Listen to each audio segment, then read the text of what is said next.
If you ask me to list my best qualities, I'd probably start with precision and foresight. My name is Joanne Whitaker. I'm 78 years old. And if there's one thing I've always done well, it's plan ahead. Most people my age cling to paper calendars. I switched to a digital one a long time ago. The font is larger, the layout simpler, and it sends me little reminders, something my memory occasionally forgets to do. Every Wednesday, like clockwork, I review my investment accounts.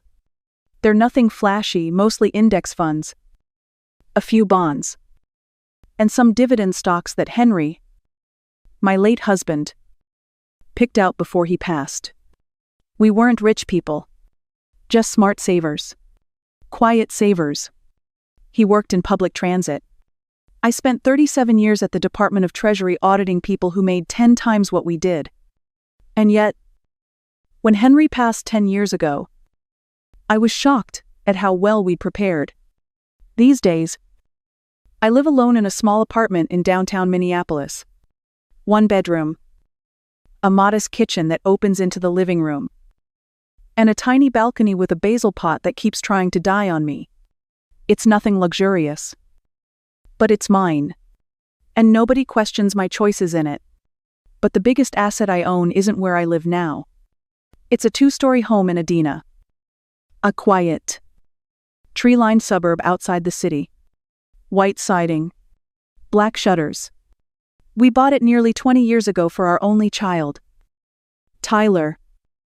When he got married, Henry and I wanted to give him a proper start. The house was always in my name for tax reasons. Tyler agreed. Gladly. He pays a token rent. Well, pays is generous. The last payment came 2 weeks late and short by $40. I didn't say anything. I never do.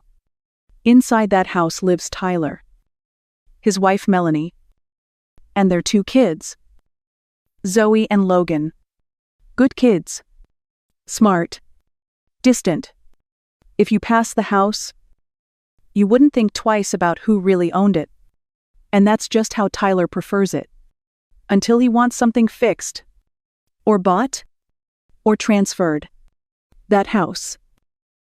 It was supposed to be a gift. A legacy. Something Henry and I were proud to give.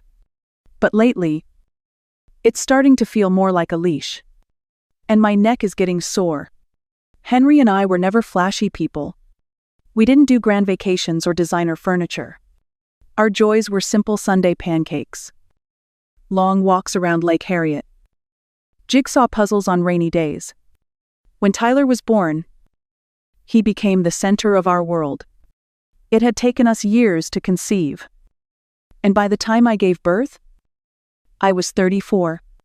The doctors warned us not to try for another. So we poured everything we had into him. Education, summer camps, braces, piano lessons. We gave him not just what he needed, but what we never had. I don't regret any of that. What I do regret is how that generosity became expected, then invisible. When Henry passed, Tyler was supportive for about a month. Then the calls slowed. Now, he calls when he needs money. Or when Melanie's car breaks down. Or when the kids' school has a fundraiser. Last fall, Zoe wanted to join a digital art program. It's a once-in-a-lifetime opportunity. Tyler had said, it cost $800. I paid it. 2 months later, she dropped out. Bored. Never said thank you. Logan cracked his tablet screen playing some online game. Tyler texted, "Can you help and attach the Amazon link?" I ordered it without question. And when Melanie's mother was diagnosed with something I still don't know what I paid for a week-long Airbnb in Wisconsin Dells, for rest and recovery, Tyler said, "I've never even been to Wisconsin Dells." They don't ask anymore. They assume. There's a kind of erosion that happens when you're generous for too long without boundaries. A quiet wearing down of your own self-worth. You stop being a person. You become a resource. I look back sometimes and wonder, was there a moment I could have said no? Did I create this pattern? The truth is, I never wanted Tyler to struggle. I thought every dollar I gave was softening life's blows. But I think I also robbed him of the muscle that forms when you face those blows head on. Now, he lives in a house he doesn't own, drives a car I once helped finance, and eats in a kitchen I remodeled. And still, he looks at me like I owe him more. It's not the money that wears me down. It's how little I matter outside of it. The invitation came on a Thursday afternoon. Tyler texted me no greeting, no punctuation. Dinner Saturday 6 p.m. Just hang out. I read it twice. No mention of Melanie. No warmth. But after wiring him $1,300 just 2 days prior for what he described as school project tech stuff, I figured this was his way of saying thanks. So I said yes. Saturday. I put on my best navy blue pantsuit, the one Henry always said brought out my eyes, and baked my peach cobbler from scratch. The good kind. With brown sugar crumble and cinnamon dusted on top. I took a cab to Edina. It had rained earlier, and the sidewalk still glistened under the fading light. When I arrived, Zoe opened the door. She didn't look up from her phone. "Grandma's here," she called flatly over her shoulder. Melanie was in the kitchen, speaking loudly into a Bluetooth headset while sautéing something that smelled aggressively like ginger and garlic. She nodded at me but didn't pause her conversation. "Yes, Courtney. But that's not my job to fix. I'll call you back later, mother-in-law's here." She didn't even look embarrassed. I offered help. She declined without eye contact. "We're almost done here." Tyler was out back fiddling with a monstrous grill that looked like it belonged in a commercial kitchen. He saw me through the window and waved. I waved back, holding the cobbler like an offering. When he finally came in, smelling of smoke and aftershave, he gave me a quick kiss on the cheek. "Hey, Mom. Glad you came. I brought the cobbler," I said, trying to sound cheerful. "Oh, awesome. Zoe loves it." We sat down for dinner 30 minutes later. Logan barely grunted, "Hello." Zoe had earbuds in until Melanie snapped at her to put them away. The food was too spicy for my stomach, but I smiled through it, pushing it around on the plate. Midway through the meal, Melanie casually brought up the topic. "You know, Joanne, there's this lovely senior community being built in Bloomington. Tyler and I saw the brochure. It has yoga, gardening, even on-site healthcare." I froze. Tyler jumped in. "And about the house?" "Mom, maybe it's time we got some paperwork in place just to keep things clean. Financially?" That's when I knew this wasn't dinner. This was a setup. That night, I couldn't sleep. I lay in bed with the sound of Tyler's voice echoing in my head. Just to keep things clean? Financially. They wanted the house. Not now. Maybe. But soon. And they wanted me. Out of the way. Framed as concern. Packaged as love. After all, what better time to pressure an elderly woman than right after she's eaten your oversalted stir-fry and watched your kids ignore her? At 2 a.m., I got up, walked into the kitchen, and opened the drawer where I keep unopened mail. Real mail. The kind that still shows up in envelopes. There it was. Crenshaw Realty Group. The logo was embossed in gold. I'd received dozens of these offers over the years, developers sniffing around Edina like hungry dogs. Usually, I tossed them without a glance. But tonight, I opened it. "Dear Mrs. Whitaker." It read, "Our client is prepared to offer $685. $600,000 for the property located at address. I read the figure again. $685,000. A number large enough to change my life and Tyler's Maya. A number that might have felt obscene years ago, back when Henry and I bought the place for $240. Ling. But now it felt like freedom. I placed the letter on the table, to then brewed tea and stared at it for another hour. The house had memories. Tyler's first steps. Henry trimming the hedges every spring. Me baking blueberry muffins with Zoe when she still wore pigtails. But what was left of that now? Henry was gone. Zoe didn't even look up from her screen. And Tyler, my son, had just politely suggested I remove myself from the home I still legally owned. I called a cab at 7:00 the next morning. By 9:00, I was checked into the Riverstone Lodge. I told the front desk I'd be staying for a while. And then I called Crenshaw Realty. "My name is Joanne Whitaker," I said. "I received an offer on a house I own. I'd like to discuss it." I didn't feel powerful. I didn't feel smug. I felt tired. But for the first time in years, I also felt like I was finally standing on my own 2 feet. The office at Crenshaw Realty was sleek glass doors, soft lighting, a little too much eucalyptus in the air. A young man named Marcus Lee greeted me, polished, polite. He offered coffee, which I declined. "I'm not here for a chat," I told him. "I'm here to understand the terms." He smiled like I'd passed some unspoken test. We spent 2 hours going over the paperwork. The offer was solid.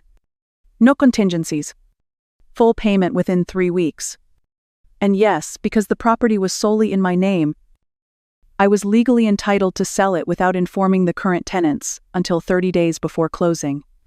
Technically, I didn't need to warn them at all. "Would you like us to delay notification?" Marcus asked. "Yes," I said without hesitation. "Send it on the last possible legal day." He didn't flinch, just made a note. The next morning, I signed the preliminary agreement. Then I went shopping not for clothes or gifts, but for something quieter, a storage unit, a P.O. box, a financial advisor who wasn't tied to Tyler's world. I even turned off my phone. The silence was unnerving at first. I kept expecting the guilt to wash over me like a wave. But it didn't come. Instead, there was a strange calm in the quiet. I slept better, ate slowly, started reading again. By the second week, I had hired a lawyer named Eleanor Haskins, a no-nonsense woman in her 60s who read every contract like it was a confession. She reviewed the deed, the rental agreement, and every bank statement from the last 5 years. "Miss Whitaker," she said, "you're not just within your rights. You're clean as glass. If your son tries anything, he'll lose."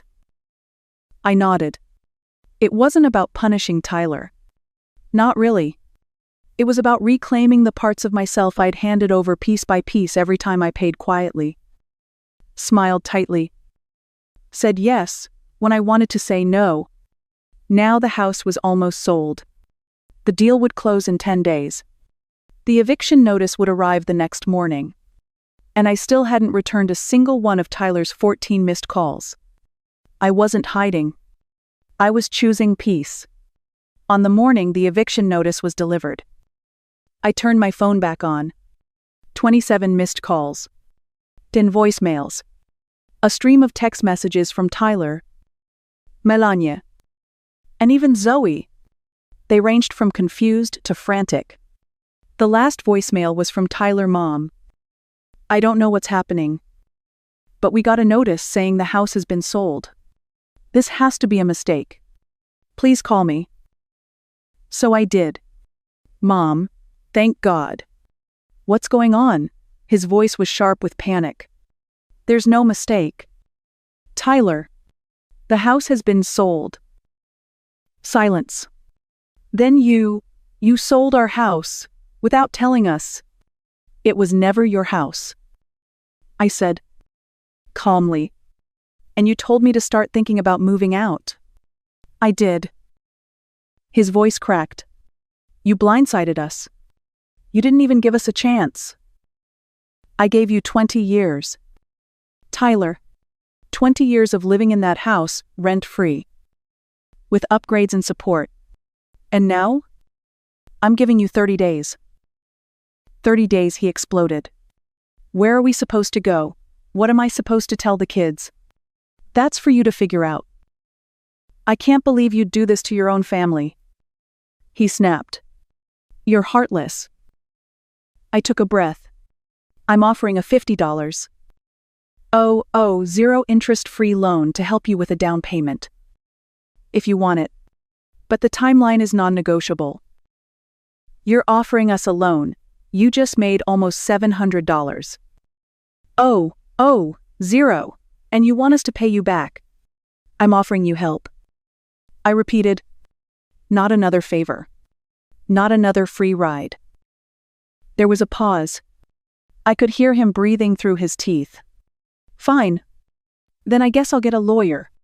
You want to treat this like business, so be it. That's your choice. I said. I've retained counsel as well. Her name is Eleanor Haskins. Any future communication can go through her. I can't believe this. He muttered. You made it clear you didn't want me in your life unless I was useful. So I decided to stop being useful. I ended the call. I didn't cry. I didn't shake. Instead, I sat down with a cup of tea and turned on the radio. It was the first time in a long time I felt like I'd just taken back my name. 3 weeks later, I moved into a corner unit at Riverside Lofts, a new complex overlooking the Mississippi River. Floor-to-ceiling windows. Open concept kitchen. A small balcony where I planted fresh basil that actually thrived. It wasn't just nicer than my old apartment, it was a declaration. I wasn't scaling back. I was finally scaling into myself. I joined a senior advocacy group called the Silver Circle, retired teachers, nurses, engineers, people who'd spent decades being useful to everyone else and were finally learning to live for themselves. Every Wednesday, we met at the community center, discussed local policy, planned fundraisers, and occasionally griped about hip pain. It felt good to belong to something without obligation. With the help of my financial advisor, I also set up 2 anonymous trust funds, $100. Zero each for Zoe and Logan. The funds would unlock when they turned 25. And only for education or starting a legitimate business. They wouldn't know where the money came from. That was the point. I didn't want gratitude. I wanted to give them a real chance, one that didn't depend on their parents' behavior or their father's grudges. On weekends, I went shopping with Dolores, a woman I'd befriended at the Silver Circle. She used to be a flight attendant and had a story for every country on Earth. She made me laugh. She also convinced me to finally use my passport. Japan in the spring, she said. Sipping coffee. Cherry blossoms. Hot springs. Quiet shrines. We'll get lost and find ourselves. I said yes. I'd said no to so much over the years' travel. Rest. Friendships, because I thought my family needed me more than I needed a life. But now, I understood, when you give too much of yourself away, eventually, there's nothing left. That evening, I unpacked my last box and opened the linen drawer in my new bedroom. Inside was a brooch shaped like a maple leaf silver, with small glass beads. A gift from Henry on our 40th anniversary. I pinned it to the lapel of my coat, looked at myself in the mirror, and saw someone I hadn't seen in years. Not a mother, not a provider, not a placeholder. Just Joanne. Fully. Finally. Herself. It was early spring when the phone rang. The name on the screen made my chest tighten. Zoe Whittaker. I hadn't heard her voice since that awkward dinner. Part of me expected anger. Or guilt-laced pleading. But when I answered, her voice was soft. Grandma, is it true? Did Dad really tell you to move out? He hesitated. Yes. Not in those exact words. Maybe. But the message was clear. She was quiet for a beat. Then, he says you're punishing him. That you're always been controlling. I exhaled slowly. Your dad sees things through his own lens. But the truth is, Zoe, I gave everything I had to make his life easier. And when I needed kindness, he offered conditions. She didn't argue. Instead, she said something that startled me. I got a job. After school, just a few shifts at a coffee shop. We can't afford extras anymore. But I like earning my own money. Something caught in my throat. That's wonderful. Sweetheart, I'm proud of you. She continued. Logan's joined the swim team. Mom's working more hours. And Dad's, well, he's quiete lately. Less angry. He's even thinking about a career change. I'm glad to hear that. Zoe paused. I'm not calling to ask for money. I just wanted to know if maybe I could call you sometimes. Just to talk. He blinked hard. You can call me anytime. A week later, I saw her name again, but this time, in the local newspaper. A music showcase at the Community Arts Center listed her as a featured cellist. I bought a ticket and sat in the back row. Out of sight. When she stepped onto the stage in a simple black dress, cello in hand, I barely recognized her. The awkward teenager was gone. In her place stood a young woman with grace in her posture and strength in her eyes. She played The Swan by St. Saëns. Every note shimmered with longing and restraint. When she finished, I clapped quietly, then slipped out before anyone saw me. But in the lobby, a voice stopped me. You came. Zoe was breathless. Eyes bright. I did. I smiled. She stepped forward. Hesitant. Then hugged me. Not for money. Not for favors. Just for me. And for the first time in decades, that was enough.